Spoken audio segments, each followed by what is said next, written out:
Just let me know when we're ready. Welcome to Tuesday, September 28th, 2021, regular meeting of the Board of Supervisors. Madam Clerk, can we have closed session items? Closed session item 1, pursuant to Government Code 54957.6, conference with County Designated Labor Negotiators Judy Hawkins, Shay Johnson, and Nick Marvin regarding the following employee organizations: employees, Deputy Sheriff's Association, DSA, Sheriff's Management Union, SMU, Calaveras County Public Safety Employees Association, CCPSEA, unrepresented employees. Item 2, pursuant to Government Code 54657B1, Public Employment, Title, Planning Director.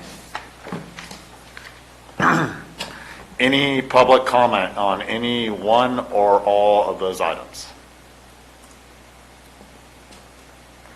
There is no public comment. Thank you very much. We'll move into closed session.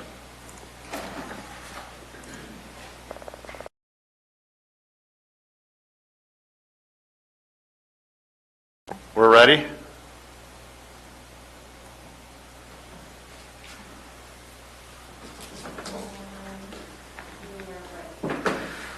Welcome back to the Tuesday, September 28th, 2021, regular meeting of the Board of Supervisors. Will everyone please stand with me for the pledge? I pledge allegiance to the flag of the United States of America and to the republic for which it stands, one nation, under God, indivisible, with liberty and justice for all. Thank you. Can we have our report out from closed sessions?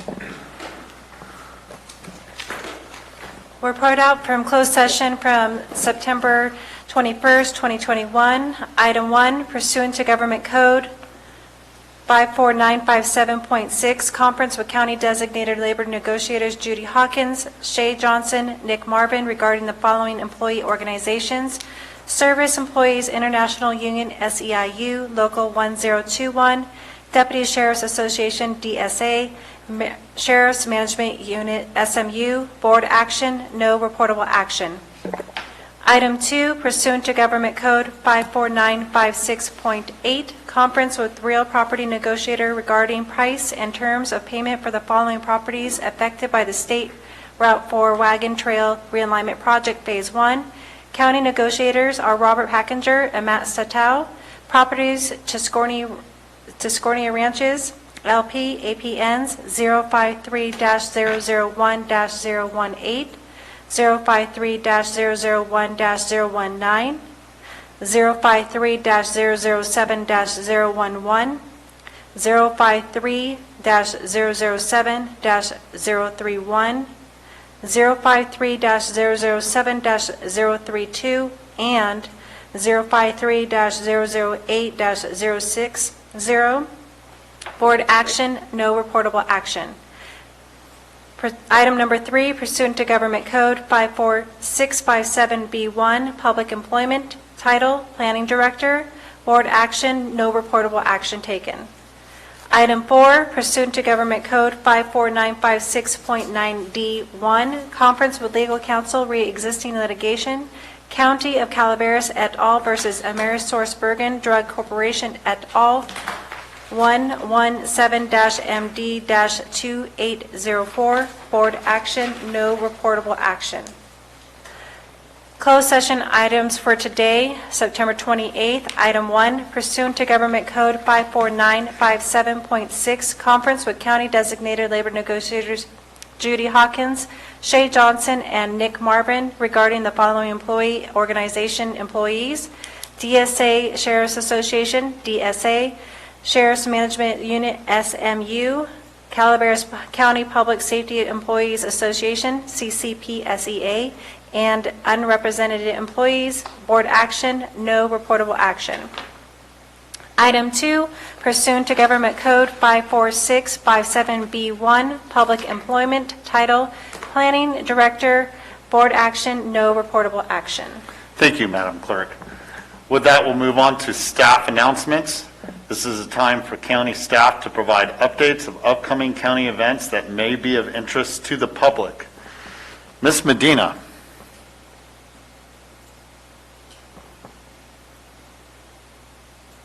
Or we'll move on to Mr. Moore if, oh, there she is. Never mind.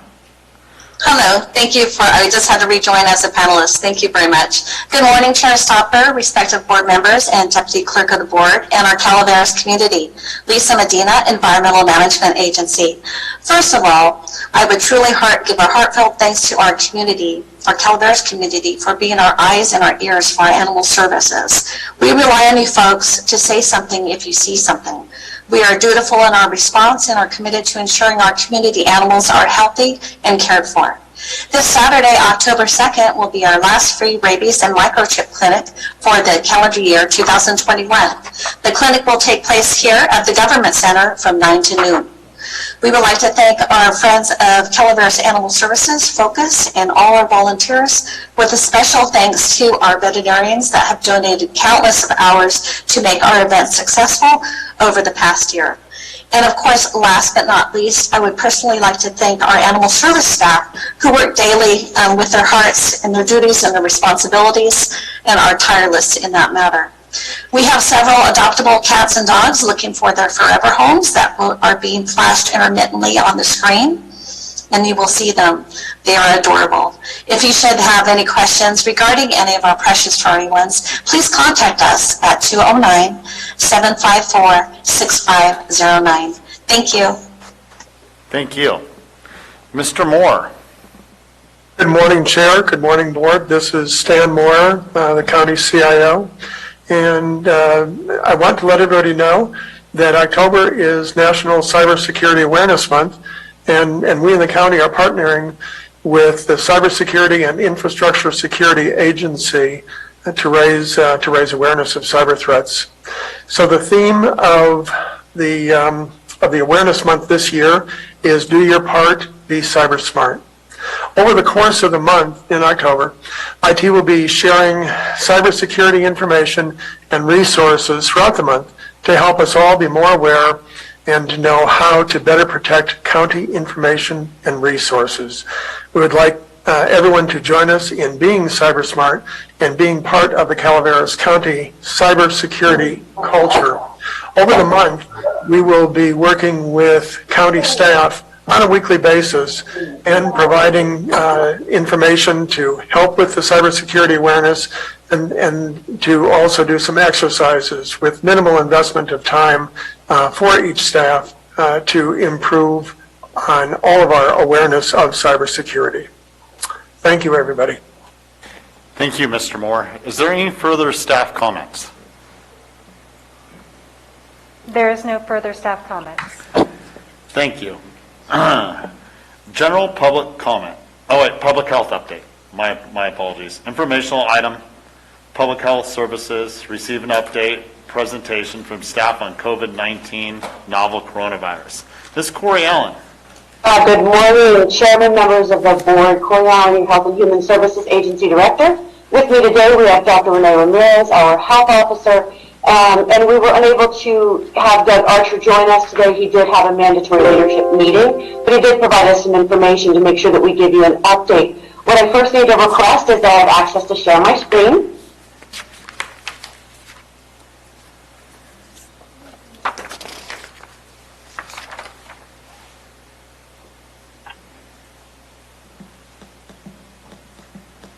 Once that's clear, I'll be able to share the PowerPoint with you so you can see the information as I share it.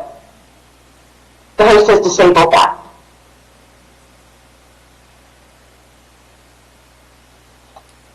There we go. Thank you very much. With that, good morning, Calaveras County. So today for our September 28th update, I wanted to share with you just some new things that are going on. First, we like to look at what those numbers are. We're at 3,382 confirmed cases of COVID-19, active 95 as of now, and 3 individuals hospitalized.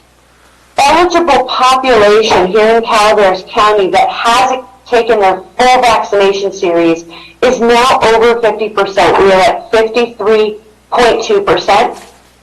Tests that we have conducted locally is 60,254, and we sadly are at 71 deaths, and later on today we will be reporting 2 additional deaths, a male in his 70s and a female in her 40s.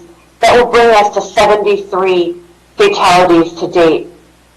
I want to point out also that when we look at our youth population that is eligible for vaccination, in Calaveras County, we're at 27.3%.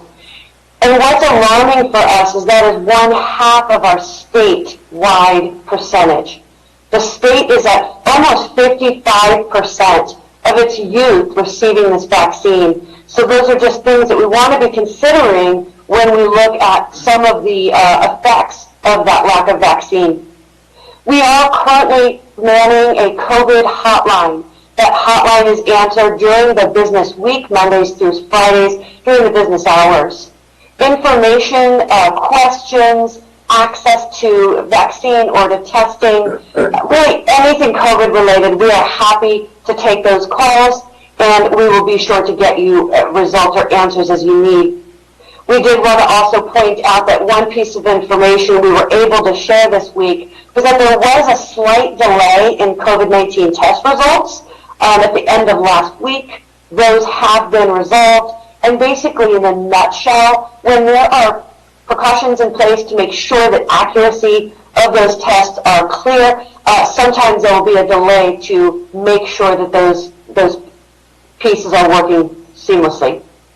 So with that, let's see. New information. There is a booster availability now for those interested in a 3rd dose of a vaccine. The vaccine most often used for a booster would be the Pfizer BioNTech. The first group of individuals to be considered is your immunocompromised. They really should consider getting, if they have the Pfizer 1st and 2nd dose, they should really consider getting that 3rd dose, especially those 65 and older. If you would like to have the Moderna booster, that is the only category of persons that is eligible to receive a 3rd dose. Now, if you've had the Pfizer, you need to have had your last dose 6 months ago or longer. Now, Moderna is very different. If that was the series you had and you land within the immunocompromised grouping, you only needed to have that last shot 28 days ago or more. Those who are unvaccinated or not fully vaccinated are still eligible to receive vaccines, and that's our huge category of individuals we're still attempting to target.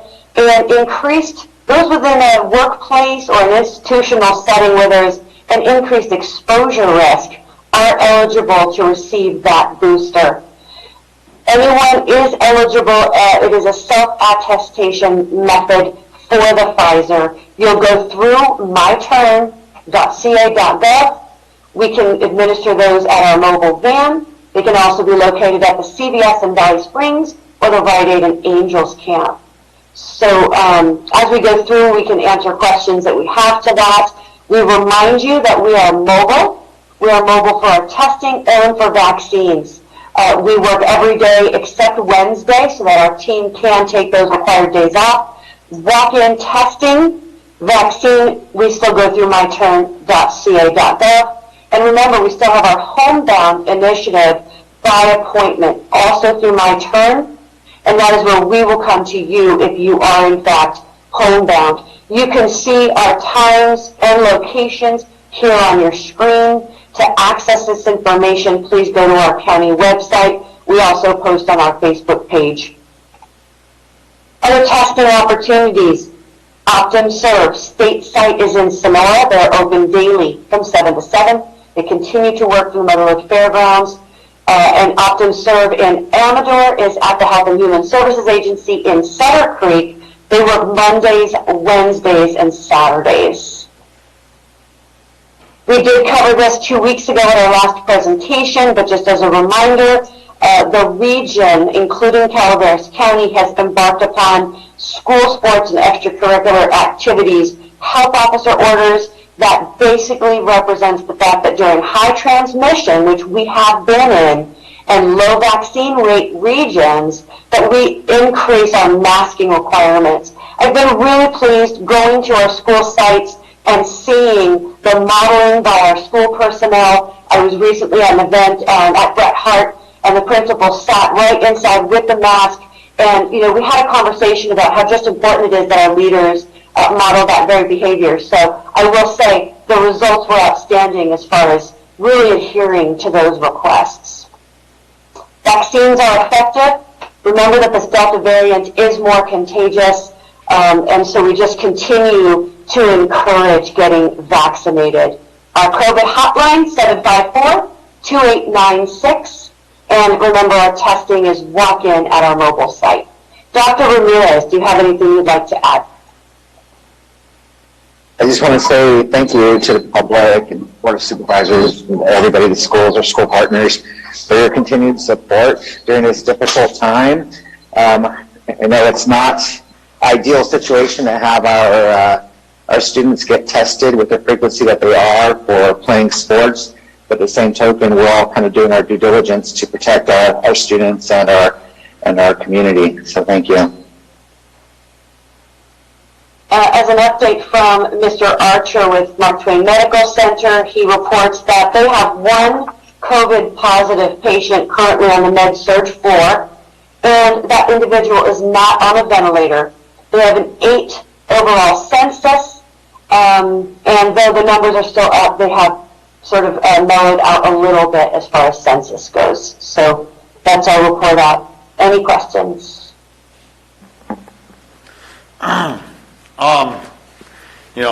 What we have in front of us was done last Friday, so the percentages changed a little bit. I see fully vaccinated went up by 0.5% or 0.5%, approximately. So it seems that more people are getting vaccinated now than they were a couple months ago, at a higher rate. Do you attribute that to us being able to provide walk-ins and everything every day except for Wednesdays and reaching out to the community? I would attribute it not only to the access through the mobile contact points, but also when people find that their workplace or school has quarantine impacts, I think after some period of time, people tend to come to the realization that continuing to show up and be able to participate in those activities, it does have an impact. I do want to point out that since our last report out, we're actually at almost 7% in our vaccination rate among our whole population and up 2% in our youth. So those numbers, they are moving in that direction, so thank you for pointing that out. Hundreds of people have gotten vaccinated fully since that time, so. I see the statistics moving up somewhat from what they were a couple months ago. Thank you for the work. Thank you. Ms. Calloway. Ms. Allen, maybe I didn't hear you. For the booster availability, what is the time frame after J&J or Moderna that you would get your booster? The Moderna is available to those who are significantly immunocompromised, and there's a very small classification that falls into that. And that's a 28-day period between their second dose and what would be a third dose. J&J does not currently have, as far as I know of, and I see Dr. Ramirez shaking his head, in confirmation of that, there is not a booster recommendation at this time. Okay, thank you. And on this, taking the antigen test in 72 hours of an event, are they being tested at the school, or do they have to go somewhere else? Yes, Supervisor Calloway, the schools do take the lead on that, and they provide that testing right there. And what about people who need to have it because they're flying somewhere? Yes, we receive calls all day long on our COVID hotline. I've been helping to man that line, which sort of keeps me in the know on what questions are coming, and that's a big one. We do offer that test through our mobile van. We direct them to the Optum Serve sites. And if someone has a medical provider of their own, and if that person can see them, that's always an option as well. We discourage anyone from going to a hospital setting in order to eliminate any impacts on those environments. But we do try and send them to those locations that are readily available. But there's no guarantee that they'll get the results within that 72 hours, correct? Yeah, and so what we tell them is that the labs themselves are working to the very best ability that they have, and that is outside of any kind of county control, the testing site control. And so I encourage people to just get in there as close to that 72nd hour as possible, and to make sure that they just keep checking their phone as it gets closer to the date of their departure. Once it's on their phone, they'll be able to show that information. That I understand, but if somebody has already paid for their ticket and they're flying to Kansas City or to Kashmir and they want that test, there's no rapid test system within the county, correct? Correct. And what we do also is refer them to speak to their airline around what options may exist.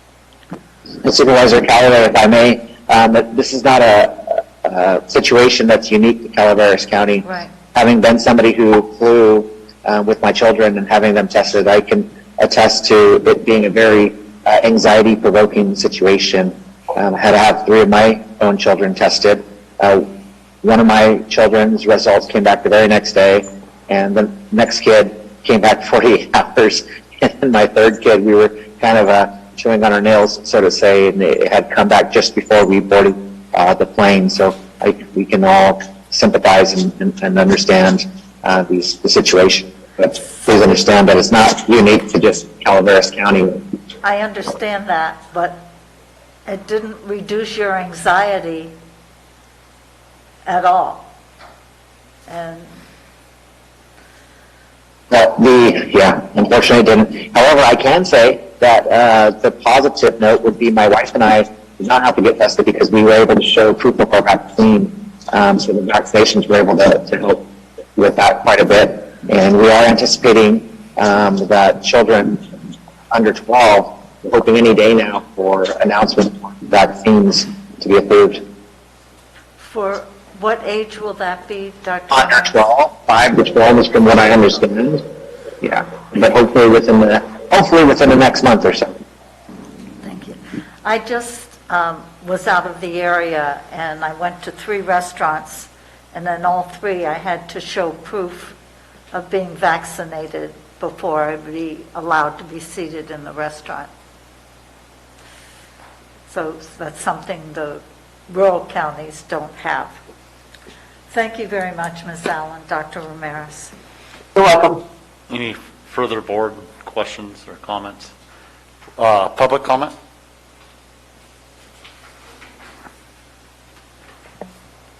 There is no online public comment. Thank you. Ms. Allen, I just want to say the hotline, I really appreciate you bringing that back and staffing it the way you have. I've heard some positive comments to how the public's been related to through that line and everything. And thank you for stepping up, the vaccinations and the testing for those that make the choice to get them. So, it's making a difference. Absolutely. Thank you so much. Thank you, Dr. Ramirez.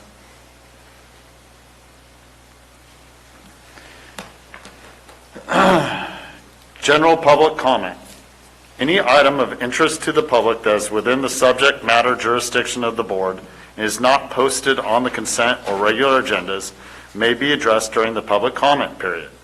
California law prohibits the board from taking action on any matter which is not posted on the agenda unless it is determined to be an emergency by the Board of Supervisors.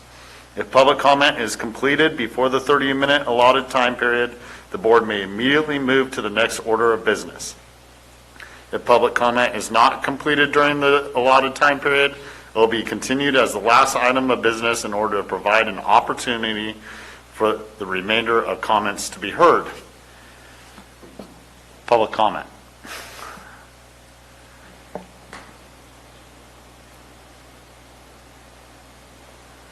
There is no online public comment. Do we have anyone in the audience that wants to talk to anything that's not on the agenda today? One last opportunity for anyone out there in internet world? No? No, none at this time. Okay. With that, we'll move on to the consent agenda. Consent agenda items are expected to be routine and non-controversial. They will be acted upon by the board at one time without discussion. Any board member, staff member, or interested party may request removal of an item from the consent agenda for later discussion. Any board members like to pull any items from the consent agenda? Any staff?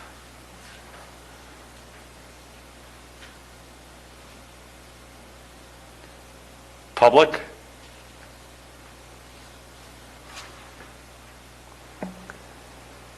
There is no staff or public. Thank you. With that, I'll entertain a motion. So move. Thank you, Ms. Callaway. Second. Thank you, Ms. Fullendorf. We have a motion by Ms. Callaway, a second by Ms. Fullendorf. All those in favor? Aye. Those opposed? Passes on a 401 absent.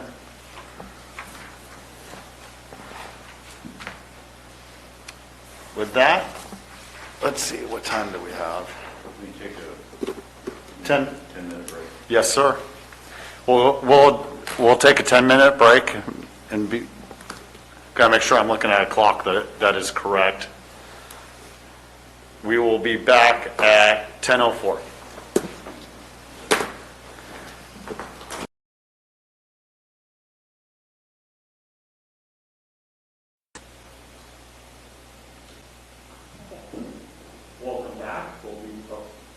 Welcome back. We'll be moving on to the regular agenda. Item 26, informational item, administrative office, receive a report out from Supervisor Toffanelli regarding the Mountain Valley Emergency Medical Services Agency. Mr. Toffanelli. Thank you, Mr. Chair. I thought I'd bring this to the board to bring them up to date on what's going on. I've talked about it before several times, but I think I'll go through this slide and exactly what Mountain Valley EMS does and what's going on in Mountain Valley to even bring this forward, so let everybody know. Mountain Valley Emergency Medical Services Agency. Mountain Valley is a JPA between the following: Calaveras County, Alpine County, Amador County, Mariposa County, and Stanislaus County.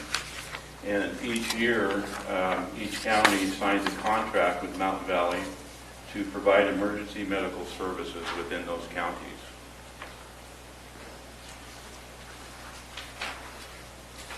And what does that contract do, or what does Mountain Valley do?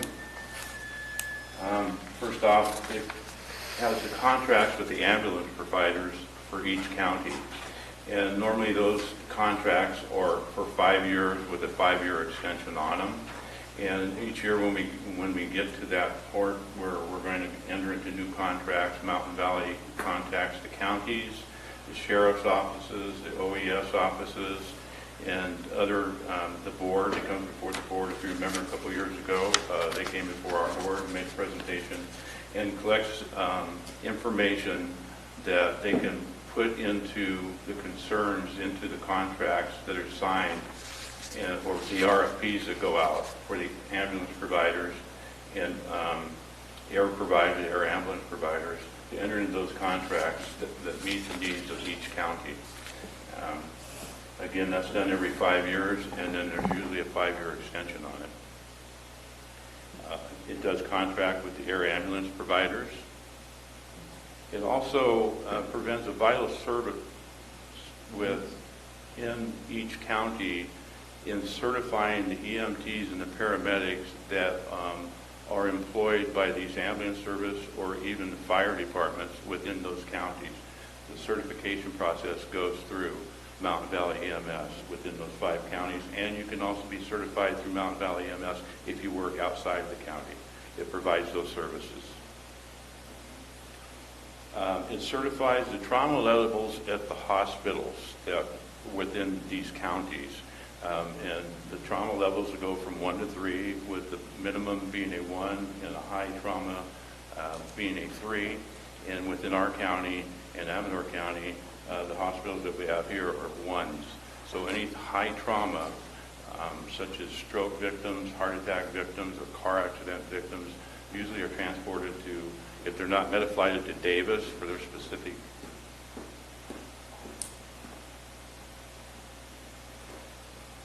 Sorry, Susan.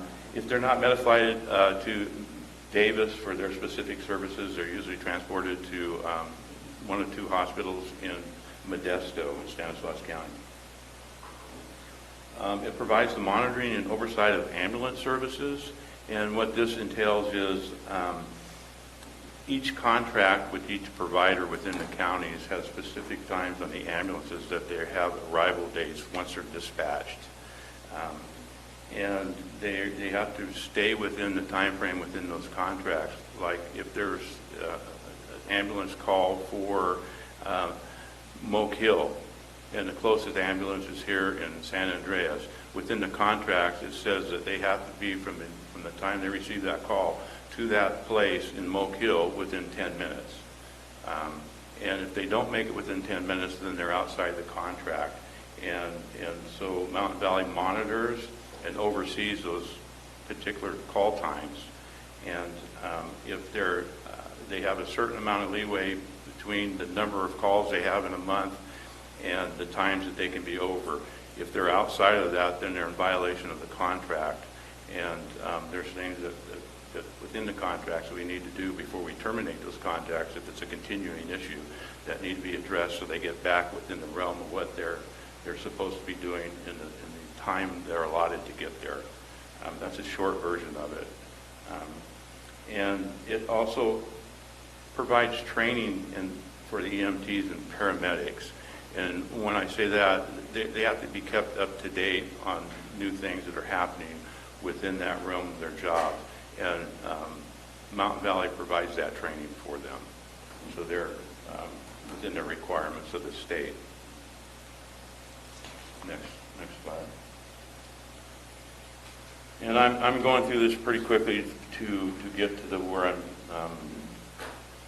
trying to get to and what's happening, but I just wanted to bring an overview into it.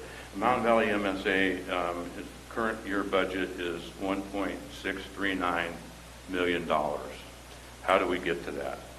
Well, there's county contributions, and if you look on there, you see the amount each county provides. And where does that money come from? Well, Mountain Valley is part of what they call a LEMSA, or a local LEMSA, or a local emergency medical services agency. And that's a compromise of the 5 counties that I brought up earlier. And there's only about 4 of those LEMSAs in the whole state. And if you belong to a LEMSA, you're eligible for state grants. And the state grant is, at this time, for our current budget, is based on 44 cents per person within the counties. And so if you look at the monies that are there, that's based on 44 cents per person in each county to arrive at these numbers that you see here. And that's the county's total contribution of the $1.6 million. So it really doesn't cost the counties any money to be part of this LEMSA or part of this JPA. How do we get the rest of the money? Next slide. Because we are the people that, or we're the agency that provides the ambulance service and enters into the contracts, we charge ambulance fees. And in the current budget, ambulance fees are about $426,000. The oversight and monitoring that we charge these services, for those services, is about $335,000. There's the non-emergency transport, which is about $50,000, and that's when it's not emergency. They're picking somebody up and they're transporting them from one place to another, from a nursing home to hospital, or from a hospital to a nursing home, or from one hospital to another, but it's not really an emergency, so they're not going with lights flashing and sirens going. It's not what they call a non-emergency transport, and we get paid for that through the contracts. There's first watch fees of $40,000, about $41,000, and then the air ambulance fees of about $15,000. Supervisor, what is first watch fees? What is that? First watch fees is the first watch for the people that are, it's kind of a situation. It has to do with when you're being dispatched and you're coming back from a call. Let's say you're transferring somebody from our hospital, Mark Twain, to Modesto. And before, we couldn't dispatch anybody until they came back and reported that they were back at their station, say a station here in San Andreas. Now, because we have First Watch, we have this GPS monitoring, and if they've delivered the person into Modesto and they're on their way back, we can now dispatch them because we know where they're at, and we can contact them from there if they're the closest person to where the service is needed, or the closest ambulance to where the service is needed, then we can dispatch them to there. So there's the additional fee for that? Yep. Okay. Okay, so that brings me to, that's a little oversight of Mountain Valley MS. So why are we here today? Well, as I mentioned earlier, each county signs a contract with Mountain Valley, and it allows for the Mountain Valley to provide the medical services that are needed for each county. And within that contract, in each contract, it allows for a county to withdraw from the JPA, but the contracts are from July 1st to June 30th. But if they want to withdraw from the JPA, they have to provide a letter of withdrawal before January 1st of each year. Stanislaus County was going to withdraw last year, but they didn't do it. But they signed the contract for this year, and it was signed on June 30th. On July 1st, they sent a letter notifying us that at the end of this year, on June 30th, they will be withdrawing from Mountain Valley MSA. Their Board of Supervisors voted on that on October 31st, and it's a done deal that they will be moving on out of our LEMSA or out of Mountain Valley MSA. What does that mean? Well, if you go back to some of what the information I gave you earlier, in the funding, just the state grant funding is around $250,000, $245,000 that they provide for our budget. In addition to those monies, most of the ambulance service is within that county. Most of the calls going out, most of the larger contracts with AMR and several of the other providers within Stanislaus County, most of the money that you see there coming from those ambulance services, the $425,000 and the other fees, comes from Stanislaus County. So it's going to be a major financial hit to Mountain Valley MSA to be moving on with the 4 counties that we have involved right now. It's unfortunate. I understand why they're going on their own. To be frank, as I mentioned earlier, they will be losing the money, the state grant, because they will no longer be in a LEMSA. So they're forfeiting that $245,000 they get from the state grant. But they're forming their own, and they feel they'll be more in charge of their whole production of what's going on. They have hired Richard Murdoch, who is the former executive officer of Mountain Valley. They hired him a couple of years ago. So he's well informed on how to run an ambulance-provided service, emergency services, and they're banking on him to run this particular item in Stanislaus County. That leaves us with 4 counties. And if you add up what on the prior list, minus the $245,000, it doesn't leave us much of a budget to run Mountain Valley MS with the other 4 counties. So what does that mean? Well, that means that I want to point out also that currently our offices are in Modesto within Stanislaus County, and once they move on June 30th. We will have to relocate those offices. And I've had conversations with Krista, I've had conversations with that board about moving the current offices into Calaveras County. And we are, if you look at a map on the existing counties that will be remaining, we're pretty centrally located. And I think most of that board agrees that the proper place to put it would be within Calaveras County. I've had conversations with Krista about maybe finding some places here, a couple offices here, or an office here to house about 3 or 4 employees within Government Center, so we could keep the cost down at least for leasing property to run this agency. It's a vital agency that really needs to be taken care of. Currently, it has 9 employees. Again, we're looking to move it down to 3 or 4 employees, because the remainder of those employees, because of Stanislaus and its size, mostly pertain to Stanislaus County with their emergency services and their OES and the large amount of ambulances service that they have there. I think we can get by with the remaining counties of about 3 or 4 employees.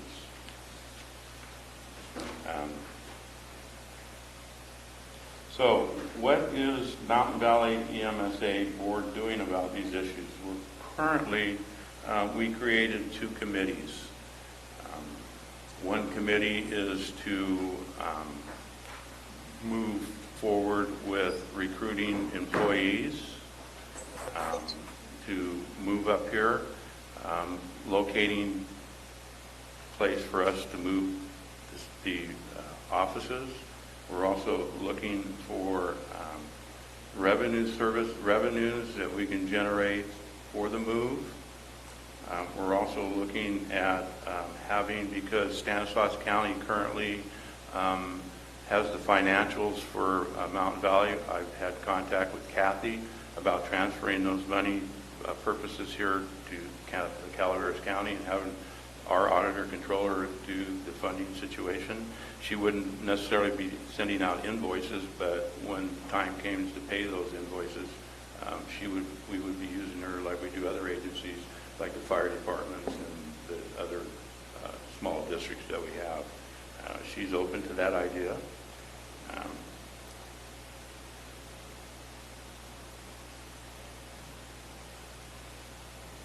The other committee that we have is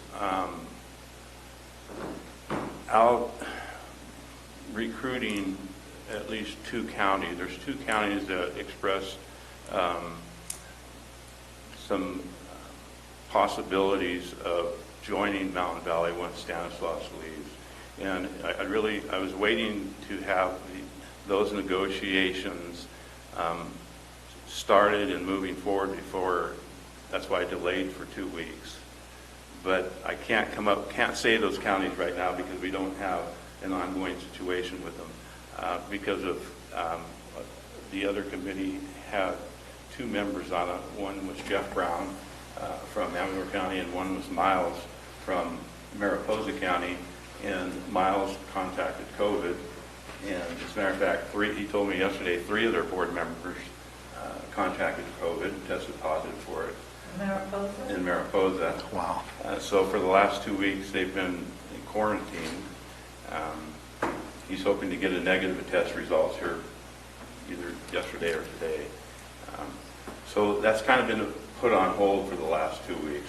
But there are 2 counties that expressed the possibility of joining Mountain Valley, which would help us financially in contracts not only with the LEMSA with the state on the 44 cents per person, but also the contracts with the ambulances and EMTs and the paramedics, and certifying all those, and their hospitals that they have there. It would certainly boost us here at Mountain Valley, and I would feel a little bit more comfortable. I want to bring up a point that I put on here, but I didn't mention, that currently, in addition to our $1.6 million budget, we do have a reserve, which is going to help tremendously over the course of the next 3 or 4 years as we move out of Stanislaus and move into what we're going to end up being here. And so we have a reserve of about $1.6 million right now, financially. So financially, we're okay to start with. My concern is long-term, moving forward long-term, and how we're going to sustain the services we provide on a budget without having counties themselves put general funds into it. And that's my concern, is continue the way it is, where it doesn't cost us a lot for these services. It actually doesn't cost anything other than what the state grants that we get based on our population. I would truly like to keep it that way, because we are rural counties, all of us, if you look at it, low populations in our counties, tight budgets every year. To have to come up with a couple $100,000 every year would be very difficult for a couple of those counties that are in Mariposa and Alpine specifically, to continue to provide these services. But we are moving forward. We're looking at it. We are dealing with, our current counsel is a gentleman by the name of Derek Cole, who's a counsel for Mountain Valley MSA. Terry and I and our committee part are having discussions with him about what the transition will look like. He is not an employee of Stanislaus County, he's an employee of Mountain Valley, and he has told them specifically that whatever legal issues come up during this time that has to do with ambulance contracts, that he works for Mountain Valley MS. Although Stanislaus is still, until June 30th, part of this JPA. So it's a very difficult situation, but he's handling it very well. We've hired somebody to go in and give us a complete inventory of everything Mountain Valley has, including all of the software that we have and all of everything that we have. So when we transition here, we know what we have, we know what we need to do, and we know what room we need to house what we have. So that's moving forward. It's going to be a very, hopefully, seamless transition. That's what Terry and I are looking for. I don't know any hiccups that come our way or whatever it has to do, because a lot of it has to do with the state and during the transition period and getting their blessings on things that we're going to be doing. But I don't see any real problems moving forward as long as we have the funding streamline that we're working on getting to keep it going as we know it has been for the last 20 years. And so I'm open for any questions that you may have. Thank you, Mr. Toffenelli. I've got a couple, and I assume since you brought up the reserves, the 1.5 to 1.6 million in reserves, with Stanislaus leaving, they can't take any of that with them? That's Okay. Mountain Valley. Right, okay. But I will tell you this, what is up in question is the contracts that Mountain Valley has with the ambulance providers for Stanislaus County. That generates yearly a very large amount of income. If you look at what I presented. Yeah. Whether those contracts go with Stanislaus County or they stay with Mountain Valley is at issue, or whether they're allowed to buy those contracts out or say, okay, Mountain Valley, we'll give you 25% a year for the length of these contracts until they end, and then we enter into our own contracts negotiated by ourselves. Those are some of the issues, the legal issues that I was talking about.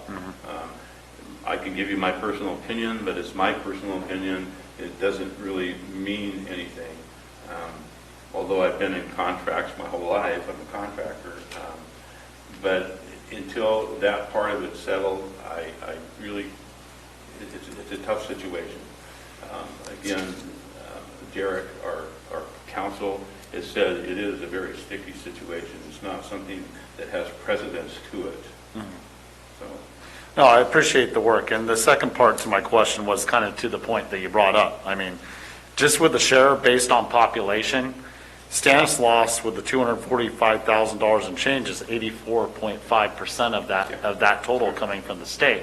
Correct. If things were all equal, then which we know they aren't necessarily, but all these fees that are coming in would be 84.5% less if it was equal. And then correct. And then with Stanislaus County being a service provider within our JPA, there's more cities which they have to travel less distance. So to conduct business in Calaveras County, potentially being a rural area, as with the majority of the JPA, would cost more to conduct business. Correct.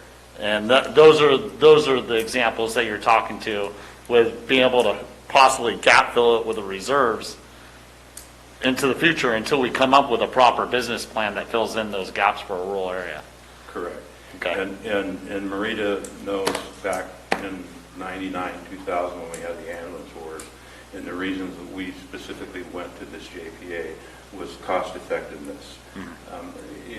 We would have to provide all kinds of money and insurance monies set aside to be able to provide the same service that we're getting here for basically no cost to the county. And there was some ambulance wars because it used to be single service providers. Maria knows back then. But in my opinion, I will bring this up, and I personally told them no. And it's been very equitable with Stanislaus. There's no animosity or anything. They've agreed to stay on another year to help us go through the transition. And they also offered for the other 4 counties to contract through them to provide the service. But the problem with contracting with them, it gives them sole custody of everything that happens. We as a board have no control or authority over anything that they want to do or whatever provider they want to provide with. I told them I didn't think that was going to work for us, that in the other 3 counties I think are in the same position, that we'd rather go forward as the LEMSA that we are and the JPA that we are and bring on other counties and grow that way than having them contracted out to providing our services. Thank you, Mr. Toffenelli. Any further board questions? Public comment or questions? There is no online public comment at this time. Is there something you'd like to say in closing, Mr. Toffenelli? No, I will keep you abreast of what's happening on it as we move forward and we get to major points. June 30th is coming very quickly. We need to get out and I did mention there was 9 employees, but it's the intent of Stanislaus County to offer employment to those 9 employees that are with Mountain Valley and just transition them over to, and they're in negotiations with their union and HR because those would be new positions within their county. So there's some things going on there. I don't know if all 9 employees will agree to go to Stanislaus County, but I know the top ones that are there, the executive ones, will probably go with Richard Murdoch into Stanislaus County. So we are in dire need here to really quickly start our recruitment period to get out, and that's the next agenda item, to authorize that on our next board meeting, which is coming up August 13th or 14th. October 13th or 14th, to get the okay from the board and the funds to go out and recruit for those positions, at least 3 or 4 of those positions.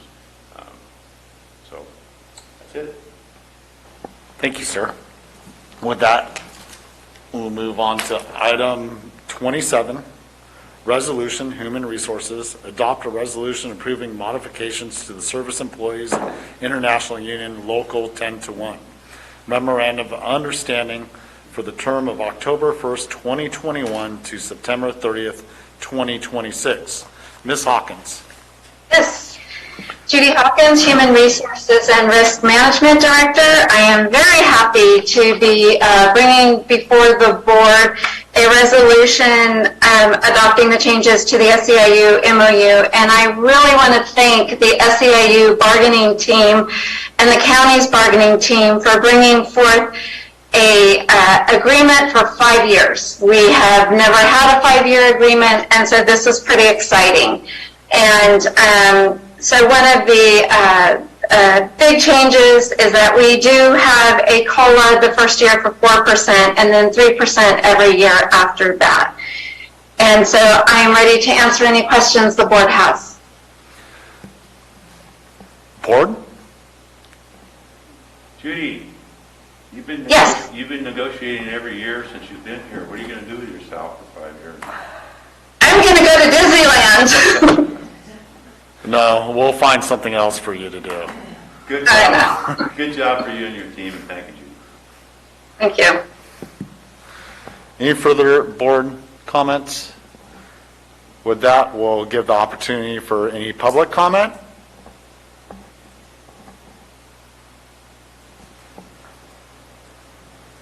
There is no online public comment. Nothing from SEIU? Okay, I'll bring it back to the board. If there's no further comments, I'll entertain a motion. I'll move this resolution, Mr. Chair. Thank you, Ms. Calloway. We have a second from Ms. Fullendorf. All those in favor? Aye. Those not in favor? Passes on a 4-0, 1 absent. Thank you. I just want to thank everyone for having a equitable contract that just came before us, and 5 years is a long-standing contract, and I think we'll all be thankful for not having the extra work moving forward. Yes. Thank you.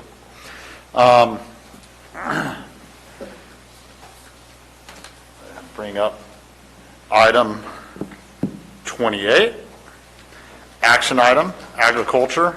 Receive presentation and approve Calaveras County's 2020 agriculture crop and livestock report. Ms. Fowler. Good morning, Chair Stopper, honorable members of the board, CEO Von Mata. Let me go ahead and, you guys can hear me okay? Okay, perfect. So in accordance with Section 227 of the California Food and Agricultural Code, I respectfully submit the 2020 Calaveras County Crop Report. The gross crop value for the County of Calaveras was $21,795,982, representing a decrease of 24% from 2019 values. Cattle and calves were again the leading commodities in Calaveras County with a value increase of 6% over 2019 values. Overall, livestock values remained flat in 2020 due to lower livestock numbers harvested being offset by increased cattle values, reflecting the strong prices in the local beef market. Another wildfire-heavy season in California, coupled with a light wine grape crop, compensated for the flooded wine grape markets of 2019. Nevertheless, some local vineyards left fruit on the vine due to uncertainties of wildfire smoke, in addition to the COVID-19 pandemic's effect on farm labor availability and industry sales. This was reflected in the substantial 48% decrease in 2020's wine grape values. As with the rest of the nation, our agricultural industries strive to protect food in our communities through the uncertain times of the COVID-19 pandemic. We thank them for their heroic efforts. Monetary values in this report are freight on board and do not reflect net returns or profits realized by the growers.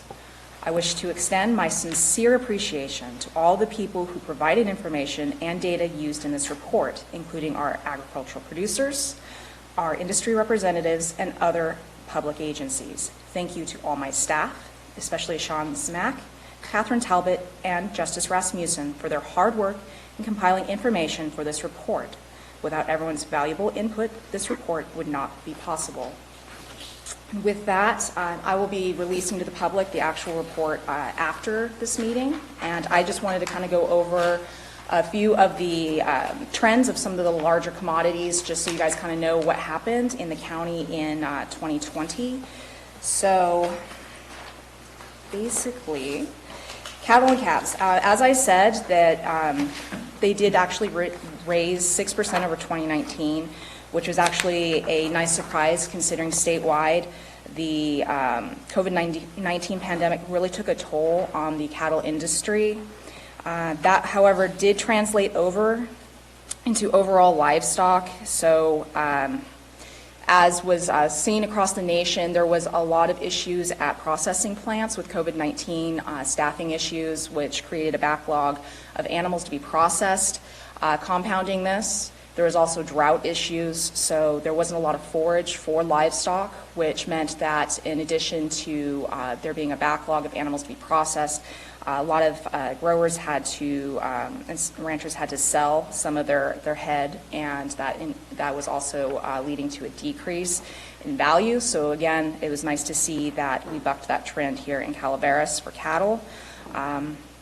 Timber, so timber prices were down in Calaveras, and that is actually, it has to do with a rotation schedule. So both our timber preserves and the timber industry here, they actually rotate through different areas of what they're going to harvest, because obviously it's a large tree, it takes a while to grow. And 2020, they weren't really focused in Calaveras County. They had actually done a lot more in Amador and Tuolumne. Then wine grapes. So as I had mentioned, prices were down due to the possibility of smoke taint, and also due to water issues. So those vines need the water to produce the fruit. So if there's no water, it's not going to produce a lot of fruit. And otherwise, nursery. So nursery was actually kind of surprising. It went up, and that's because of COVID-19. So a lot more people are staying at home.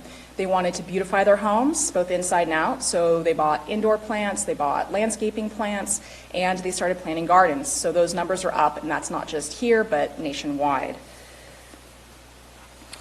Almonds. So almonds are down, and that is, again, because of water. Almonds use quite a bit of water, and when it's not available from the state, then they have to go to irrigation sources, so water districts.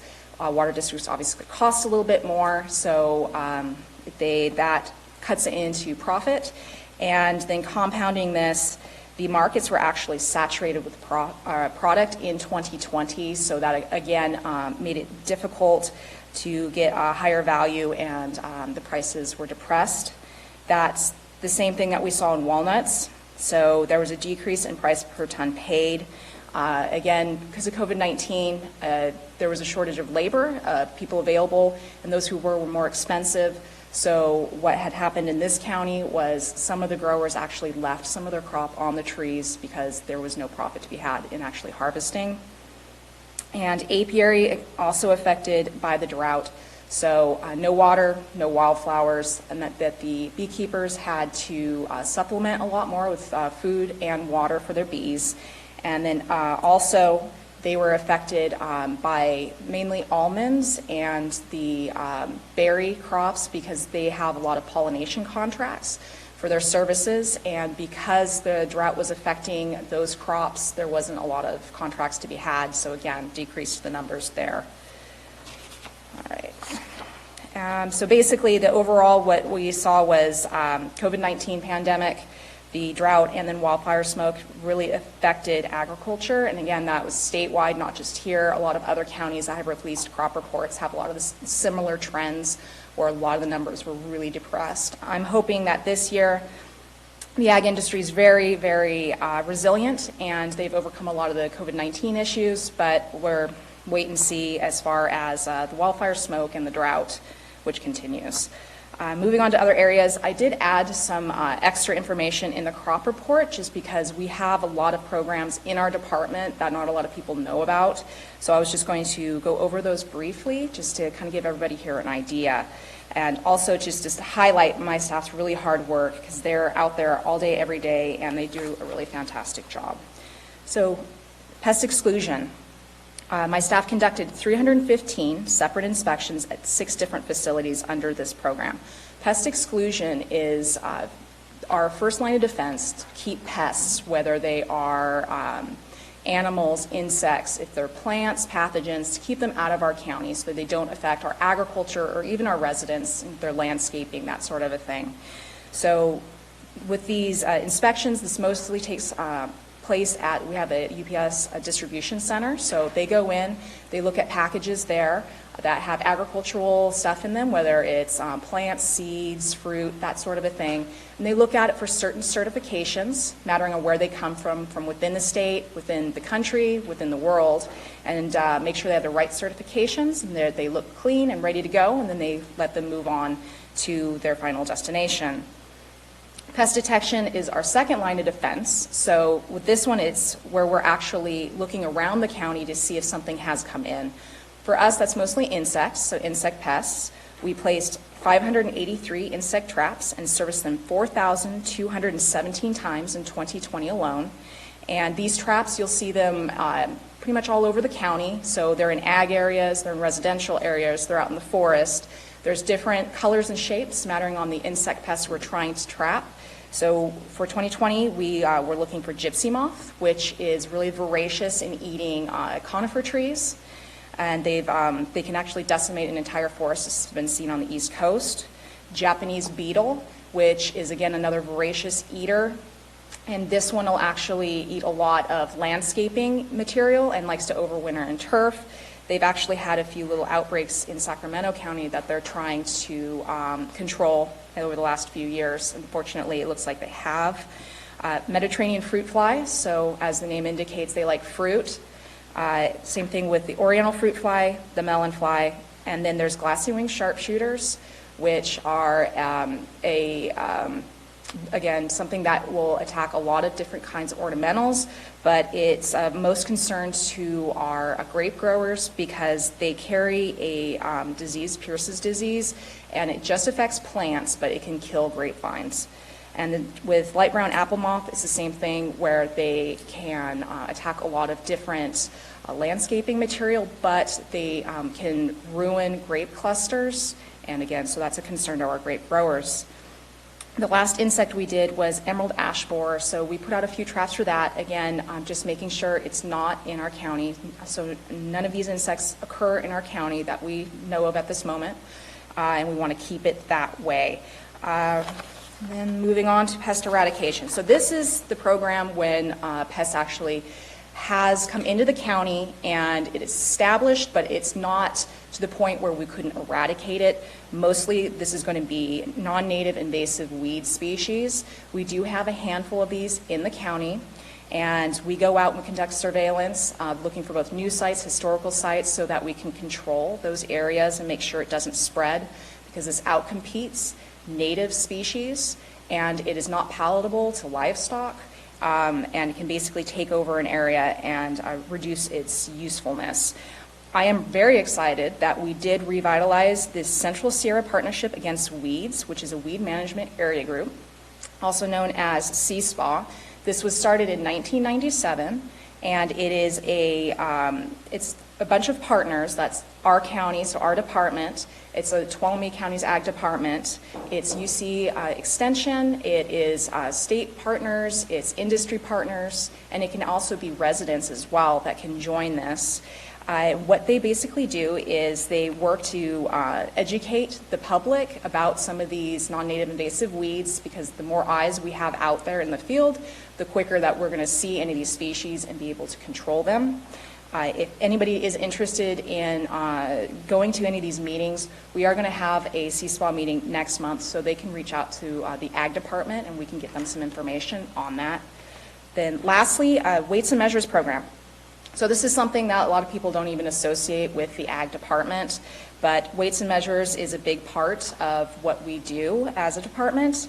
Our inspectors went out and they inspected 610 commercial weighing devices, measuring devices, 246 commercial scales, and that's basically what they do. Is they go out and they check anything that's commercial, if it counts, measures, weighs that device to make sure it is accurate so that you get what you pay for. And it's something where Again, if there's any issues, we'd be the department you would reach out to. We get a lot of calls regarding this, and when we do inspect, we actually put a little round seal on there. It says State of California, County of Calaveras. It has the actual year, it'll have my name, it has our phone number for 2021, so you'll know the last year that device was tested and sealed as accurate. Otherwise, I'm pretty much at the end of that, unless anybody has any questions for me I can answer. Thank you very much, Ms. Fowler. Any board member questions? I have several questions. Ms. Callaway? One, my scale is broken. Oh, no. It's over, it shows overage. Are we having mosquito issues this year? I haven't got a lot of calls about mosquito issues. I've only received one call that I know of, which I did forward on to the correct person over in environmental management. We did have a lot of calls, though, from mosquito fish. So I guess that would be the biggest tell, that there are a lot more mosquitoes out there. I have heard because of the drought that there's more pooling, not as much moving water. But as far as actual calls for mosquitoes themselves, no. On the weights, you do the ones that are at grocery stores. So the tag that you talked about would be on the scales in the respective grocery stores, or Yeah. for the consumer. Yes, so if you go into a grocery store, you're most likely going to see them actually two locations. So one's going to be at like the deli or in the meat counter, so when they weigh before they give you a package. So again, anytime for commercials, so when they're making a transaction, that it's based on the weight, they have to have that sealed. So you'll see it actually, it's going to be the flat platform. It's usually right on the side, and again, it's I'd say it always has a white background, but there's 1 year, because we alternate colors, where it'll have a yellow background, but it's round. You'll be able to see it, and there's actually a photo of one for 2020 in the report, and that's pretty much what they always look like. They just change color in the year. Thank you. Where are you finding the invasive weeds? Everywhere. So it's it is typical that, like you would expect. So where there's a lot of vehicles traveling, there can be seeds that come off. So on like right-of-ways, roadsides, that's a large area to find them. But honestly, we've been out, in Forest Service land. We've been on just residential areas, and who knows how they got there, but they got there. So it's kind of across the board. On the cattle, it rose 6% over 2019. Yes. And then you go on to say it's now flat. Yep, that's including the other livestock. It was basically, they basically balanced each other out. One was depressed, one had increased, so they kind of balanced each other out, and it was about the same price in 2019 versus 2020. On timber, since Calaveras was not impacted by, let's say, fires and so forth, but you're saying that timber production is down, but the cost of timber to the consumer Yes. is up substantially. Yes. Is that because timber production is down? So initially what had happened, and this is just from my understanding in the industry as a whole, not Calaveras, is what happened was because of COVID-19, they kind of shut down all their plants for processing. So all the mills stopped. So they stopped harvesting, and because of that supply and demand, everybody was at home. So not only was there no lumber to be had, everybody wanted lumber because it was time for the remodel. So that's why the prices just skyrocketed. Now for us as a county, it just happened that it was depressed this year, like I said, because it turns out that the industry rotates through, because it takes 20 to 40 years for a crop. So they rotate through different areas, and this was just a light year for this county, so it wasn't related at all. I have one more. Sure. I really like to report, thank you.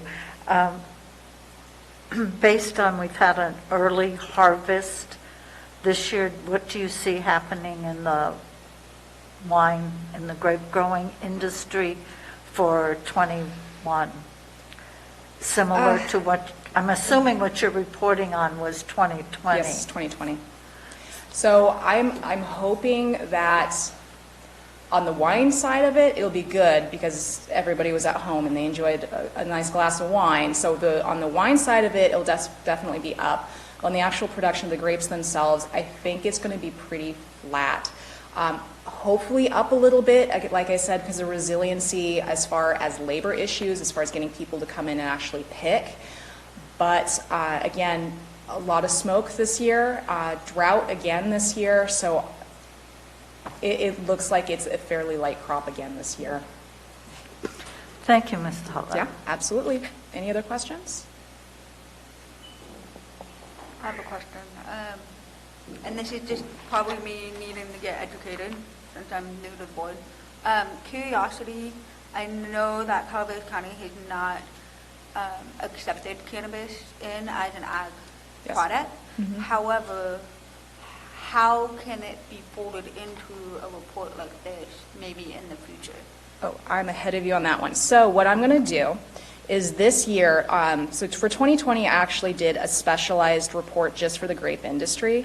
I'm going to be doing the same thing this year for the cannabis industry so that I can do a supplement. So basically, until this is federally legal, I can't actually put it in the crop report because there's a lot of pass-through money from federal level to the California Department of Food and Ag. So what I'm going to do is like a little supplement for you guys.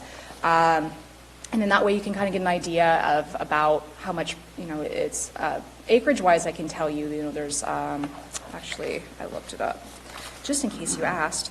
So there is 58.8 acres that I have in our system under our operator identification numbers, which the growers have to come in and get. And there's 59 actual operator IDs. So they're about an acre apiece average. And but like I said, yeah, we're gonna send out a survey to all those growers, and then that way we'll have more information for you next year, and hopefully it'll be legal on a federal level soon, and we can add it in there because, yeah, it's a big industry. Yeah. Can I piggyback on Ms. Follender? Are you allowed to provide services to the legal growers such as yeah. scales, pests, Yep. so forth? Absolutely. So again, so they do have to come in and get that operator identification number. And then in addition to that, they have to get a weighmaster showing that basically they know how to correctly weigh their product. And then we actually seal those scales as well. And then we can go out and we can help them go do on-site visits, make sure everything looks good, especially when it comes to if they apply any kind of herbicide, then we can go out there, work with their employees, make sure, they're wearing the right PPE, personal protective equipment, and all of that. So we do offer a lot of services and resources for our cannabis growers, and they're welcome to call. I just have one question. Sure. How's the new truck? It's fantastic. So yeah, I put a picture in the crop report for you guys so you could see it. So it's a really nice, really appreciate you guys letting us have that. And you can see, it moves, those are, it's got the knuckle boom crane, and those are 1,000-pound weights, and there's so much mobility with that crane. We can get it into spots that we couldn't get before. So, some of those scales are kind of tucked in odd areas, so it's a really, really nice truck. It's kind of controversial, but we got it passed. You'll really appreciate that. Yeah, it's a beautiful truck. You guys should come out and see it. Any further board questions or comments? Public comment. There is no online public comment. Thank you very much. If there's no other comments or questions, I'll entertain a motion to approve the crop report. Thank you, Ms. Fullendorf. A motion by Ms. Fullendorf. Second. A second by Supervisor Toffenelli. All those in favor? Aye. Those opposed? Passes on a 401, absent of the board. Thank you, guys. Thank you.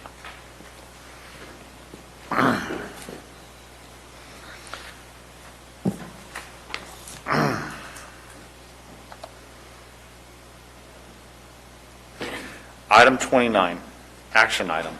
County Clerk, Recorder, and Registrar of Voters. Appointment of applicant to Calaveras Public Utility District pursuant to Elections Code, Section 10515. Ms. Turner. Good morning, Board. Rebecca Turner, County Clerk, Recorder, and Registrar of Voters. This appointment is being requested by the Calaveras Public Utility District because they have insufficient filing in the November 2020 election. They have submitted 4 applications and a letter of recommendation for 2 of those applicants. They did conduct an interview of all 4 applicants and went away from that recommending 2 of them would be a better fit for the board. Thank you, Ms. Turner. Shall we hear from the applicants in the room, and see if the board have any questions of them, or shall we have a discussion first? You're the chair. First, we'll go to public comment, and then we'll let the applicants talk. There is no online public comment. Very good. Any applicants in the room that would like to say anything?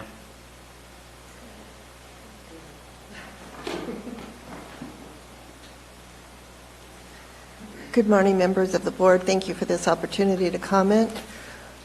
CPUD is faced with a lot of decisions and a lot of uphill issues ahead of them. Significantly and foremost is rebuilding their reserves. They've had to tap into those reserves since the last rate increase. Dealing with that, they have 2 areas with the MHI below the poverty level within the county. They also have many senior individuals who have a fixed income who are also struggling to pay their water bills. So immediately that the board must face is how are they going to build these reserves, to build the platform not just for the immediate future, which is immense, but also to sustain the district for the next 20, 30, 50 years. And what they do here in this initial process that they're faced with right now is going to be that base for those next 30, 40, 50 years. Those are valuable considerations. I've dealt with this kind of issue since 1970, so I do believe that I'm a candidate for being on the board and helping to build a direction for the board and the district as well as constituents. In addition to that, I've dealt with a lot of grant and other opportunities. We've done with CCWD for a long time. We did a additional program outside of the district where we had contributions and fundraisers to help support senior livings and low-income people to pay their bills, kind of like the PG&E care program, but as a water district, we have more limitations to do those types of programs. So there are some avenues out there. There's also some grants out there that could assist, and certainly the local community grant program would be a viable asset for that. On the other issue that the CPUD foremost has is the water rights. Water rights, there's very little water right now, especially with this long-term drought that we've had, and other areas are building up ways, creating ways that they can use water that our county has not perfected. We must perfect our water. We must find ways to utilize our water. Sitting it and just saying that we have water rights that are going unused, the water's flowing downstream. Other agencies are coming up with ways to take those county of origin water rights and basically eliminate them or reduce them for our county, because we don't have the growth, we don't have the use, we don't have the customer base to secure and perfect those water rights. And those issues are very predominant right now in the struggle with water, especially with the drought.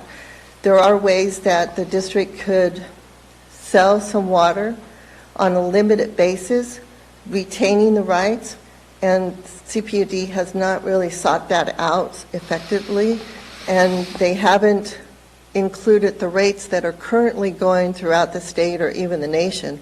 The rates that they're looking at, they just went into a contract with CCWD, and yes, it's in the county, but it's still a very low contract. It's below the state average, and East Bay is looking at selling a lot of their water for a much more dollar amount, and that's our water. It flows through our county. And also Stockton East Water District and some of the other Valley Water Districts are looking to buy water, and it would be very prudent of CPUD to be in there and to sell some of our water on that limited basis, reserving our rights. And I do believe that with my water right experience since 1970s, that I would be a key asset to introducing and building a platform for those. Your name, please? I didn't catch it. I'm sorry, Tammy Hebrard. Okay, thank you. Any board questions? Not this time? We can come back to it later. Thank you, Tammy. Thank you. Good morning, ladies and gentlemen on the board. Thank you for the opportunity to speak. My name is Jack Tressler. I have to agree with almost everything Ms. Hebrard said. The board is definitely, CPUD is definitely facing some challenging times. A little bit about myself so you understand better. Born and raised, been here my whole life. Currently a business owner. I run a business that annually does about $750,000, and I also manage a business for another company that does upwards of $5 million of sales every year. So everything to do with the county, CPUD, they're all businesses, and you need people on a board that are going to make common sense decisions. We do need to make changes. We do need to bring this county, the agencies in it, up to current specs. I was approached by a lot of people who were concerned about the fact that most people on the board are in a certain area. So as you guys are all from different areas, you represent different constituents. I do live here in San Andres, excuse me. And that's why I had people approach me about actually running for this position or applying for it. I am involved in the community. My children go to school here, sporting events. So I'm out and about listening to people. What are their concerns? What are their needs? And they know I'm kind of outspoken. I like to be involved. So they said, Jack, why don't you get on board, try to run for this?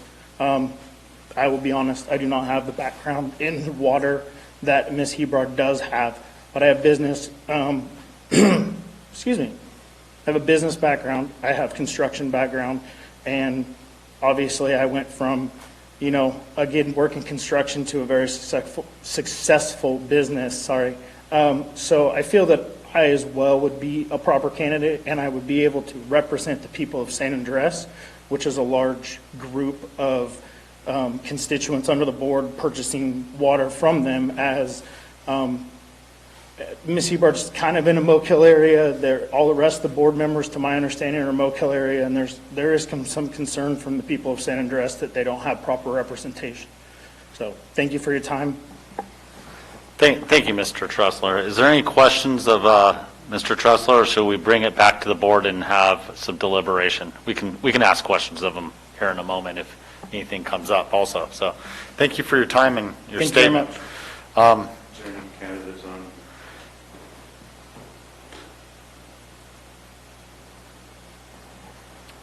There does not seem to be. Thank you. With that, I will bring it back to the board. We have 4 candidates on our agenda, 2 recommendations from CPUD, and I believe the 2 recommendations from the current CPUD board are the 2 that are presently here and have made testament to why they would make good board members for the utility district. So is there anything anybody would like to say? I'm interested in about the other 2 candidates that aren't here. And I'm hearing mixed information on whether they were all interviewed. I'm hearing mixed stories, or they were not all interviewed. I don't know. Ms. Turner, I was notified by the district secretary that all 4 were interviewed, and from those interviews, they found Jack Tressler and Tammy Hubride to be the better fit for their board. Okay, thank you. thank you, Ms. Turner. I am interested in what Supervisor Tuffanelli has to say. We just did a municipal service review of the district, which I thought was very well done. I thought it was very impressive on where they are as a district. And she's talking about LAFCO. We did a review with CPUD at LAFCO, and it was very well run. Very good public utilities district.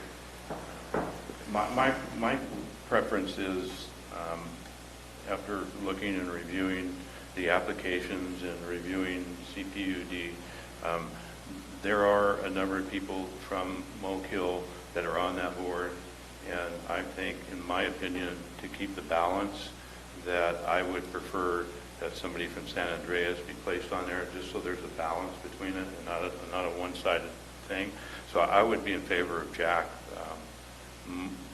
My pick would be Jack, appointing Jack to this position. Is that a motion, Mr. Toffanelli? I would move that we put Jack on this board. We have a motion by Mr. Toffanelli to move Jack Tressler as board member for CPUD appointment. Do we have a second? I'll second that. Thank you, Ms. Callaway. We have a second by Ms. Callaway. All those in favor of the appointment of Jack Tressler to the CPUD board? Aye. Any opposed? Passes on a 401, absent of the Board of Supervisors. Thank you, Mr. Jack Tressler, and thank you, Tammy, for your time today and your consideration for representing the people in the respective district that you're in. It's much appreciated, and there will be plenty of opportunity again for you in the future, Tammy.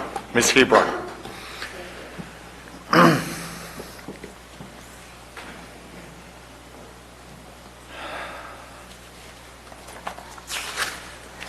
So make sure I get this next one right, because I think I'm on to number 30 here. Resolution, planning.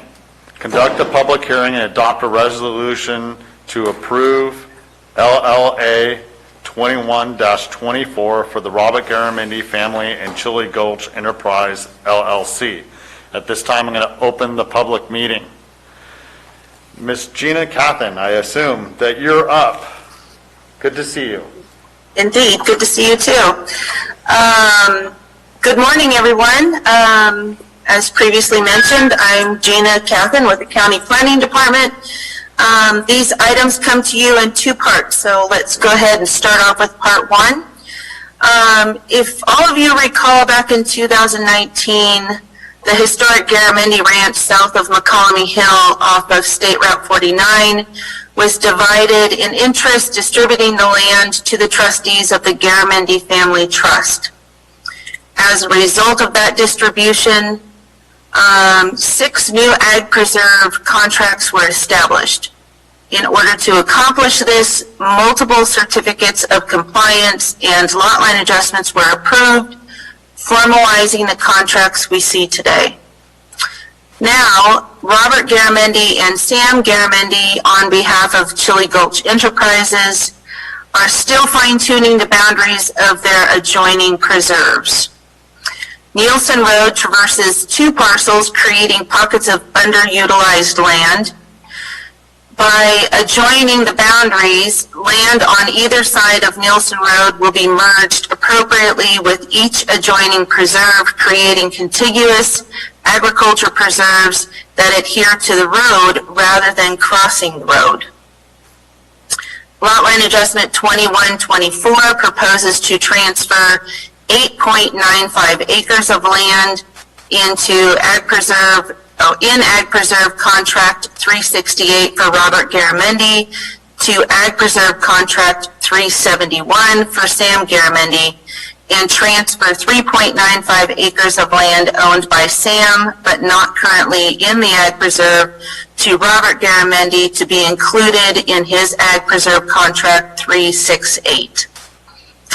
This results in the reduction of 5.46 acres of land to Ag Preserve Contract 368 and an increase of 8.95 acres to Ag Preserve Contract 371. To facilitate a lot line adjustment of land in an agriculture preserve, Government Code Section 51257 requires you make 7 findings. The evidence of these findings have been prepared for your consideration and reflect in both your staff report and your resolution.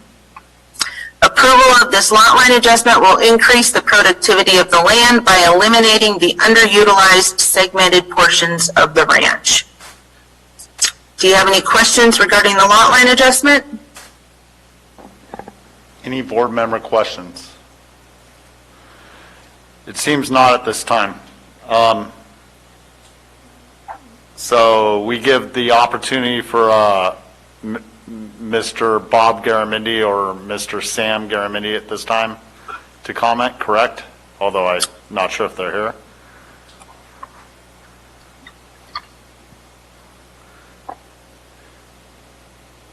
It's pretty, no. Neither party. Neither. No. So then I'll bring it back to the board. Is there any comments? There's no rebuttals there. Public comment? There's no online public comment. Very good. I'll bring it back to the board, and with no comments or anything, if there's anything you would like to say to sum it up, Ms. Catherine? Nope, that's about it. Okay, I'll close the public hearing at this time and entertain a motion. I'll move this item, Mr. Chair. Thank you, Mr. Toffanelli. Second. A second by Ms. Fullendorf. All those in favor? Aye. Those opposed? Passes on a 401 absent of the board. With that, we'll move on to item 31. Resolution, planning. Conduct a public hearing and adopt a resolution de-establish California Land Conservation Contract Agriculture Preserve number 368 and 371 and simultaneously establish California Land Conservation Contract Agriculture Preserve number 386 for the Robert Garamendi family and 387 for Chili Gulch Enterprises LLC. I will open the public meeting. Ms. Catherine. Okay, so now that you've approved the lot line adjustment, this leads us to the second half of this request. Because the boundary of each preserve has been modified, the two parties mutually agree to rescind their current contracts and simultaneously enter into new contracts. Approval of this resolution will disestablish Ag Preserve Contracts 368 and 371 and reestablish the new boundaries as Ag Preserve Contract 386, totaling 651.59 acres for the Robert Garamendi family, and Ag Preserve Contract 387, totaling 207.39 acres for Chili Gulch Enterprises, LLC. Thank you, Ms. Catherine. Any questions by the board members? Any interested parties? There is no online And no public comment? and no public comment.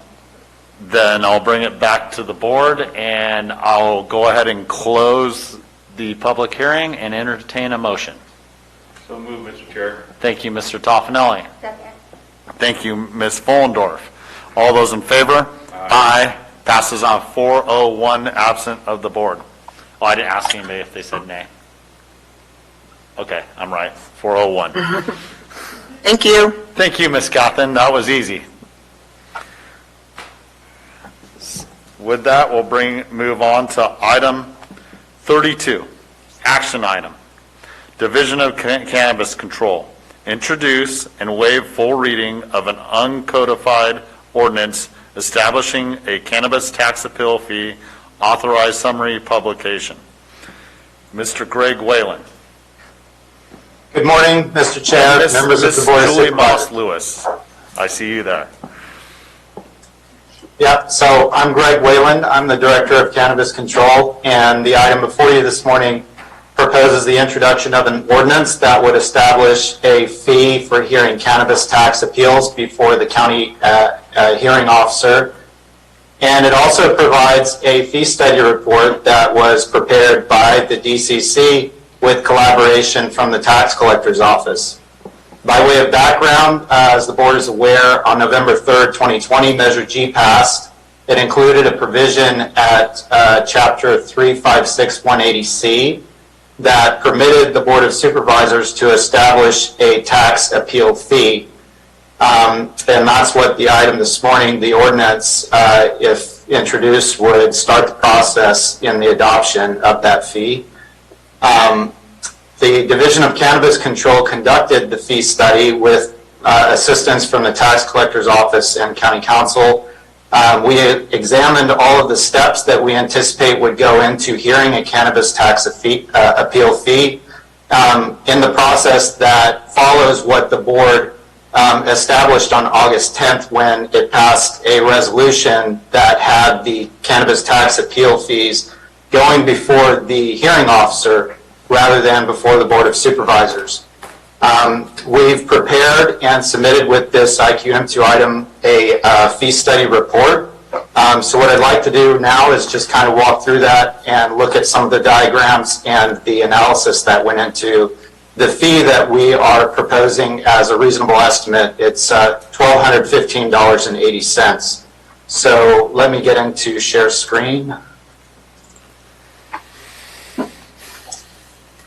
So what you should be able to see now is a flow chart that shows the appeal process from the point of a decision of the Treasurer Tax Collector that is appealable under Chapter 3.56. So after that decision is made with respect to the amount of tax, for example, or the imposition of penalties or interest, the appeal being filed is the next step under Section 356-180. So from this point, the appeal would be lodged with the clerk of the hearing officer who receives and processes that appeal, and I'll get into some more details of some of the tasks that the clerk would fulfill at this point. But generally speaking, from this point, it's going to be disseminated to the tax collector's office as well as to the hearing officer, who would then be assigned and receive the file and have the job of analyzing and preparing for the hearing at that point, which is the next step for both the tax collector and the hearing officer.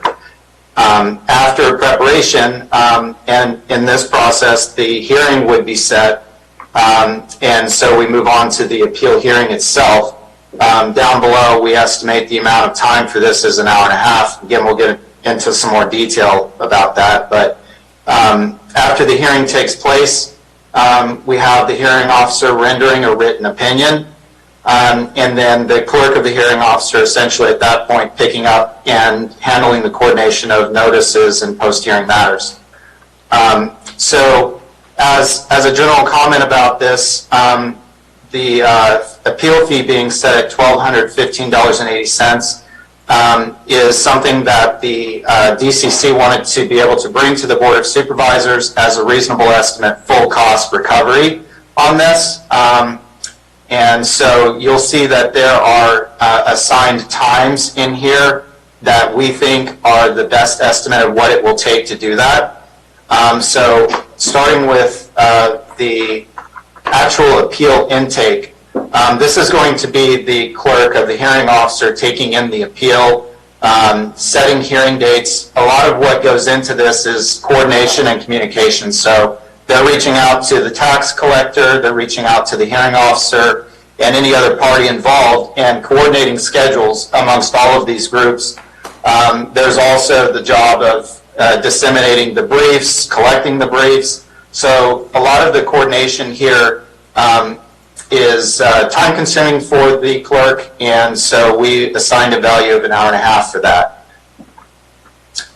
Moving on to the appeal review and preparation, this is also going to involve time commitment from the hearing officer, from the tax collector, and the tax collector is likely going to be consulting with the Division of Cannabis Control, so we've added what we estimate is about a half of an hour for us to be able to pull the file, provide information on the permit at issue, and essentially be able to provide what we can in aid of the appeal hearing taking place. So we've estimated some time for us. We have about a half hour of time for county counsel in here. We believe that county counsel will be involved in the briefing and file review with the tax collector, who is the real party in interest in these appeals. So the tax collector will be spending time preparing, working up the file, briefing exhibits, and preparing materials for the hearing itself. And so we've built in a time estimate of 1.5 hours for the tax collector's office. And when we get to the bottom of the fee study, we have a diagram that summarizes and itemizes all of these, so we'll be able to recap. Likewise, the hearing officer, we expect, will spend time preparing for this, working up the file and preparing questions and issues that they may see in the file. And we've estimated that amount of time to be 1 hour. Our hearing officers are billed at a contractual rate of $150 per hour. For the conducting of the hearing, we've estimated, based on our experience under 1795, experience from the UO tax appeals themselves, and just sort of examining some of the issues that may come up in those hearings, that an hour and a half is a reasonable estimate of the amount of time that hearing will take. So that would be an hour of time for each of the parties involved in that, including the hearing officer, the clerk of the hearing officer, the tax collector, and additionally, we expect that there will be a deputy county counsel 4 involved in the cannabis tax appeals on behalf of the tax collector, so they have an hour and a half in this as well. So each of these parties down below will have an hour and a half reflected for the conducting of the hearing itself. And from that point, it's just a matter of the hearing officer rendering a written opinion, so they will be looking at their notes, remembering on the hearing some of the issues that may have been in their mind and making factual determinations based on the hearing itself, and then writing an actual written opinion. That opinion will go to the clerk of the hearing officer, who would then be responsible for notices after the hearing and disseminating that opinion.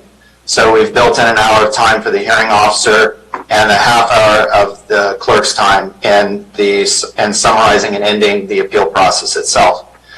So the totals that we've arrived at, and each of these hourly rates are going to either be the contractual rate, which is definite for the hearing officers themselves, or the fully weighted hourly rates for each of the specific individuals that we've identified would be involved in the appeal process. So these are specific weighted rates for each of the individuals that we expect to be involved in the hearing process.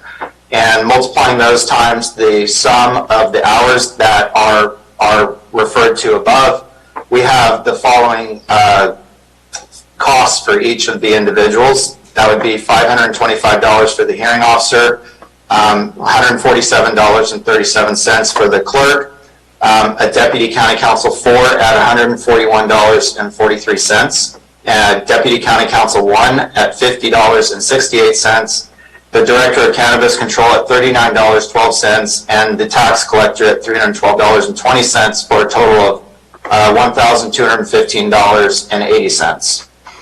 So this reflects what the Division of Cannabis Control is proposing in the introduction of the ordinance today as a full cost, reasonable estimate of the cost that an appeal hearing would result in to handle the appeal in front of the county hearing officer.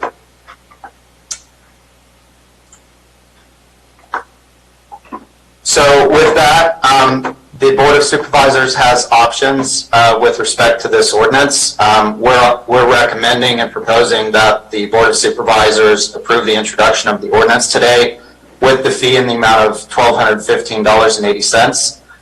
The board could choose not to, could direct staff to conduct some more analysis.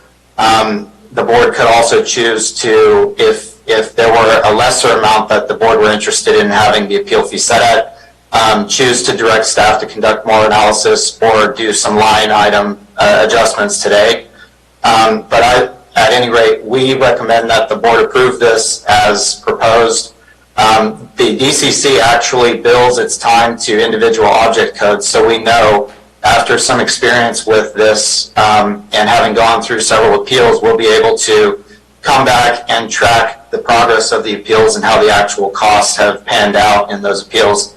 But we expect for that cost to be $1,215.80 as an estimate. But with that, I'm happy to answer any questions or get into any more details that the board is interested in.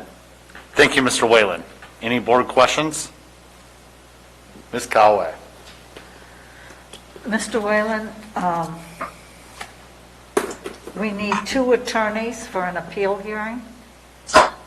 Well, that's Supervisor Callaway. That's a good question, and that's actually sort of a cost-saving distinction that's been made in the fee study, because rather than having a Deputy 4 involved from the start on this, we've got a Deputy 1 who would be assigned and helping with the working up the files. So that's the reason that there's a Deputy 1 and a Deputy 4, and it actually would save money in the fee itself.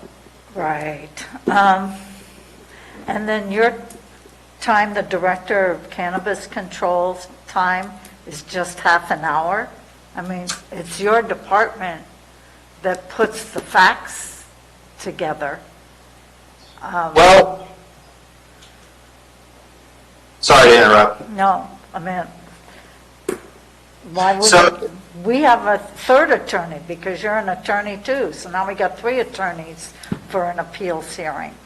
Of course, you're not an attorney in this case, you're the director, but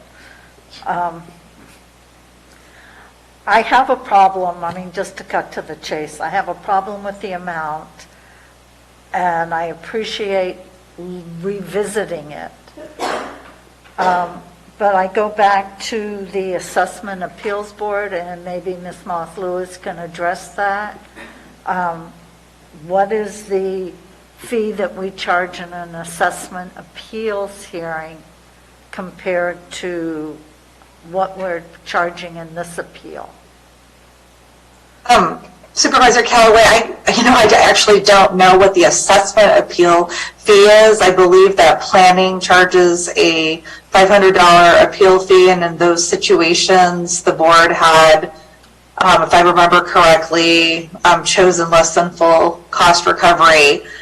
So that is the board's option. I actually think that Mr. Whalen put together a conservative estimate of the actual time that will be spent in these fees. I honestly think that it'll be more for his shop and actually more for our shop, given the brief, developing briefs and working with the tax collector to put everything together. But we were trying to be conservative with respect to actual cost aspects. The board is certainly within its, has the freedom to direct that we insert a fee that is less than full cost recovery.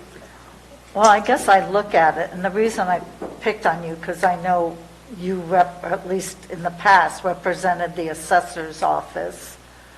So here we have an appeal system, just looking at the model, and we have to have 2 attorneys for this appeal hearing, and we don't have an attorney assigned for the Assessment Appeals Board.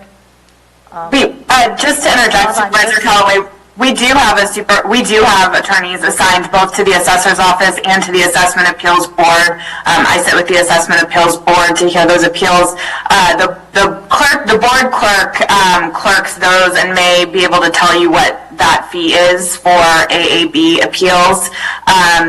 And again, I just want to emphasize that the two attorneys, we took the total time, a conservative estimate of time that we think it would take for attorneys in my office to represent the county, the tax collector in these appeals, and then we split that time. It's not doubling it or adding on. We split that time between two attorneys, one of which is a lower cost in an effort to reduce the cost to the county. Although again, the board is certainly free to not engage in full cost recovery and subsidize some of the cost of these appeals if it so chooses. Well, I'm not saying that. I'm just saying that, unless my colleagues so choose to, it just seems, how does this model differ from a model that we do with the Assessment Appeals Board? And I think the short answer to that is certainly for many assessment appeals and for planning commission appeals, the county is not engaging in full cost recovery. It is subsidizing the cost of those appeals.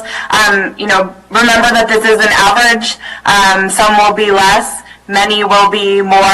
We have assessment appeals that I spend what feels like months of my life working on, but the fee, is the same for all of them. That's kind of the nature of the beast.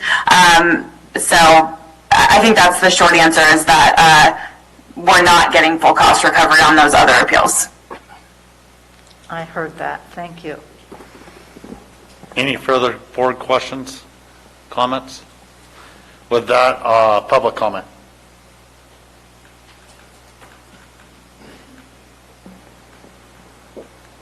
There is no online public comment. I'll bring it back to board and entertain a motion.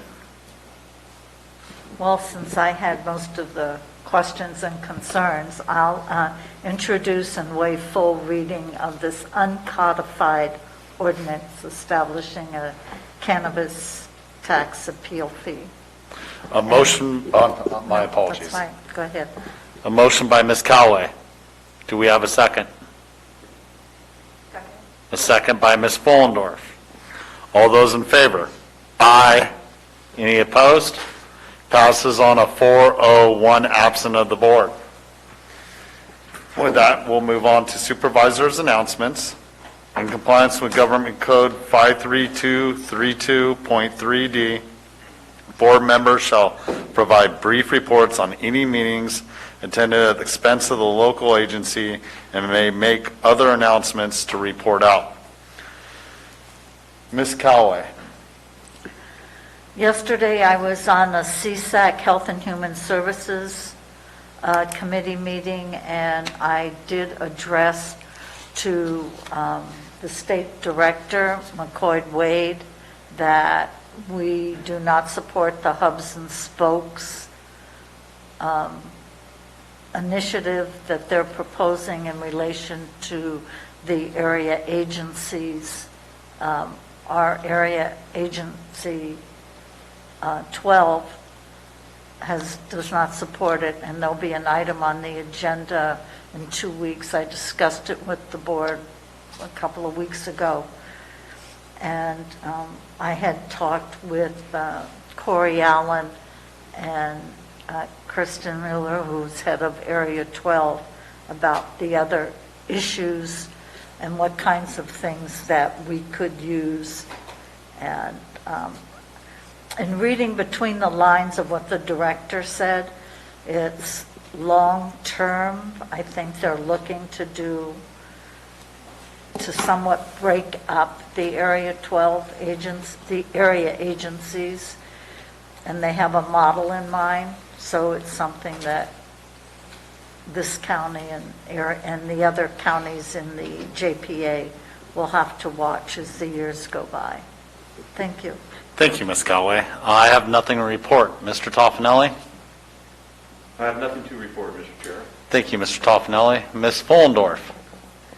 I have nothing to report, but I just want to say thank you to the planning department. I know Amber is leaving us, and her and I got to go on a tour last week of some property down in Copper, and I just enjoyed working with her the last couple months, and now that funness gets to go over to Gina. But I just wanted to do a shout out of appreciation for the time that Amber has spent here at the county helping us out.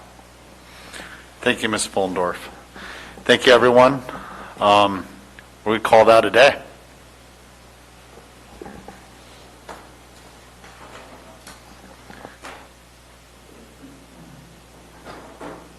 We need to get Krista to report out, next time she shows up. On Hawaiian report. Not sure if you're already thinking about Hardwood Advisory Committee. Oh, okay. We missed last year's meeting because the changeover from Kevin to you.